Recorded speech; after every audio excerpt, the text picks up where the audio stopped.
ओम नमो भगवते वासुदेवाय नमो नमः। लक्ष्मी नारायण भगवान की जय। आप सभी का स्वागत है मेरे YouTube चैनल भक्तिपीडिया पर।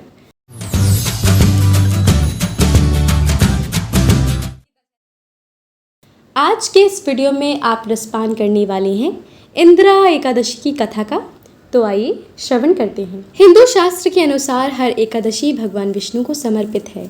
मान्यताओं के अनुसार इस दिन भगवान विष्णु की उपासना करने से व्यक्ति की सभी मनोकामना शीघ्र पूरी हो जाती हैं। हिंदू पंचांग में पितृ पक्ष में पड़ने वाली एकादशी को इंदिरा एकादशी का नाम दिया गया है।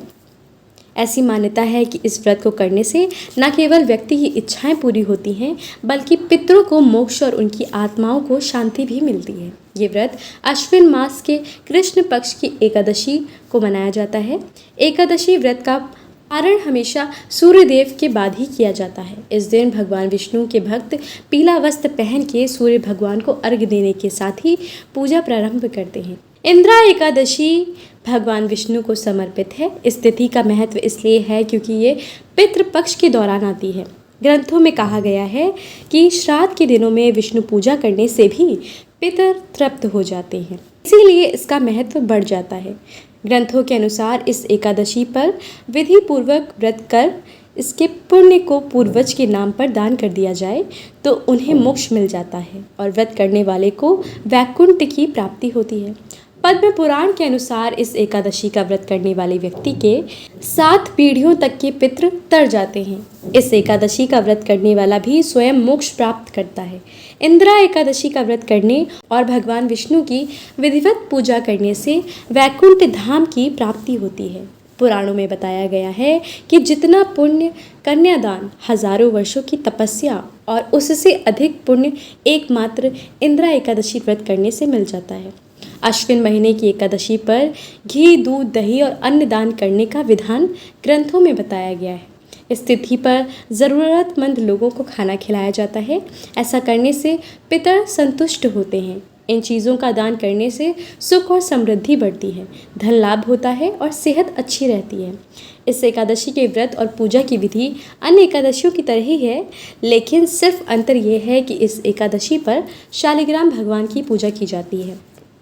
इस दिन स्नान आदि से पवित्र होकर सुबह भगवान विष्णु के सामने व्रत और पूजा का संकल्प लेना चाहिए। अगर पितरों को इस व्रत का पुण्य देना चाहते हैं तो संकल्प में भी बोलें। इसके बाद भगवान शालिग्राम की पूजा करें। भगवान शालिग्राम को पंचामृत से स्नान करवाएं।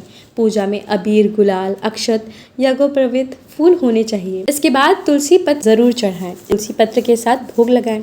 एकादशी की कथा पढ़कर आरती करनी चाहिए। इसके बाद पंचामृत वितरण कर ब्राह्मणों को भोजन करा दक्षिणा देनी चाहिए। इस दिन पूजा और प्रसाद में तुलसी की पत्तियों का, तुलसी दल का प्रयोग अनिवार्य रूप से किया जाता है। ऐसी मान्यता है कि इस व्रत की कथा को पढ़ने या सुन लेने से किए गए पाप नष्ट हो जाते हैं। तो आइए सुनते हैं इंदिरा एकादशी की कथा। धर्मराज युधिष्ठिर कहने लगे, हे भगवान, अश्विन कृष्ण एकादशी का क्या नाम है? इसकी विधि क्या है और फल क्या है? सो कृपया करके कहिए।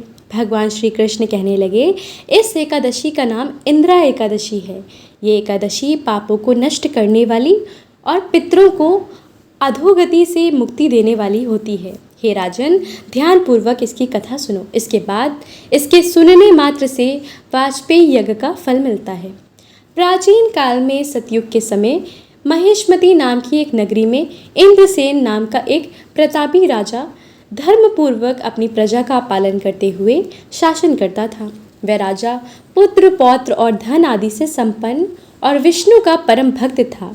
एक दिन जब राजा सुखपूर्वक अपनी सभा में बैठा था तो आकाश मार्ग से महर्षि नारद उतरकर उसकी सभा में आए। राजा उन्हें देखते ही हाथ जोड़कर खड़ा हो गया और विधि पूर्वक आसन व अर्घ्य दिया। सुख से बैठकर मुनि ने राजा से पूछा, हे राजन, आपके सातों अंग कुशल पूर्वक तो हैं? तुम्हारी बुद्धि धर्म में और तुम्हारा मन विष्णु भक्ति में सो रहता है। देवर्षि नारद की ऐसी बातें सुनकर राजा ने कहा, हे महर्षि, आपकी कृपा से मेरे राज्य में सब कुछ सकुशल है और मेरे यहाँ यज्ञ कर्मादि सुकृत हो रहे हैं। आप कृपया करके अपने आगमन का कारण कहिए। तब ऋषि कहने लगे, हे राजन, आप आश्चर्य देने वाले मेरे वचनों को सुनो।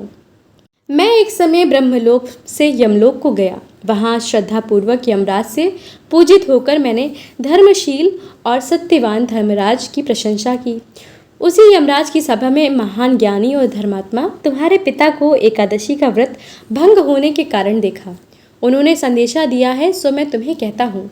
उन्होंने कहा है कि पूर्व जन्म में कोई विघ्न हो जाने के कारण मैं यमराज के निकट रह रहा हूँ। सो हे पुत्र, यदि तुम अश्विन कृष्ण इंद्र एकादशी का व्रत मेरे निमित्त करो तो मुझे स्वर्ग की प्राप्ति हो सकती है। इतना सुनकर राजा कहने लगे, हे महाश्री, आप इस व्रत की विधि मुझसे कहिए। नारद जी कहने लगे, अश्विन मास की कृष्ण पक्ष की दशमी के दिन प्रातःकाल श्रद्धापूर्वक स्नान आदि से निवृत्त होकर पुनः दोपहर को नदी आदि में जाकर स्नान करें। फिर श्रद्धा पूर्व पितरों का श्राद्ध करें और एक बार भोजन करें। प्रातःकाल होने पर एकादशी के दिन दातून आदि करके स्नान करें। फिर व्रत के नियमों को भक्तिपूर्वक ग्रहण करता हुआ प्रतिज्ञा करें कि मैं आज संपूर्ण भोगों को त्याग कर निराहार एकादशी का व्रत करूंगा। हे अच्युत, हे पुंडरीकाक्ष, मैं आपकी शरण में हूँ, आप मेरी रक्षा कीजिए। इस प्रकार नियम पूर्वक शालिग्राम की मूर्ति के आगे विधि पूर्वक श्राद्ध करके योग्य ब्राह्मणों को फलाहार का भोजन कराएं और दक्षिणा दें। पितरों के श्राद्ध से जो बच जाए उसको सूंघ कर गौ को दें और धूप, दीप, गंध, पुष्प, निवेद आदि सब सामग्री श्री ऋषिकेश भगवान का पूजन करें। रात में भगवान के निकट जागरण करें। इसके पश्चात द्वादशी के दिन प्रातःकाल होने पर भगवान का पूजन करके ब्राह्मणों को भोजन कराएं। भाई, बंधुओं, स्त्री और पुत्र सहित आप भी मौन होकर भोजन करें। नारद जी कहने लगे कि हे राजन, इस विधि से यदि तुम आलस्य रहित होकर इस एकादशी का व्रत करोगे तो तुम्हारे पिता अवश्य ही स्वर्ग लोक को जाएंगे। इतना कहकर नारद जी अंतर्ध्यान हो गए। नारद जी की कथा अनुसार राजा द्वारा अपने बांधवों तथा दासों सहित व्रत करने से आकाश से पुष्प वर्षा हुई और उस राजा का पिता गरुड़ पर चढ़कर विष्णु लोक को गया। राजा इंद्रसेन भी एकादशी के व्रत के प्रभाव से निष्कंटक राज करके अंत में अपने पुत्र को सिंहासन पर बैठाकर स्वर्ग लोक को गया। हे युधिष्ठिर, ये इंद्रा एकादशी के व्रत का महात्म्य मैंने तुमसे कहा है कि पढ़ने और सुनने से मनुष्य सब पापों से छूट जाते हैं और सब प्रकार के भोगों को भोगकर वैकुंठ को प्राप्त होते हैं। तो ये थी इंद्रा एकादशी की कथा। बोलिए विष्णु भगवान की जय, लक्ष्मी नारायण भगवान की जय। तो अगर आपको ये वीडियो पसंद आया है तो वीडियो को लाइक ज़रूर कीजिएगा।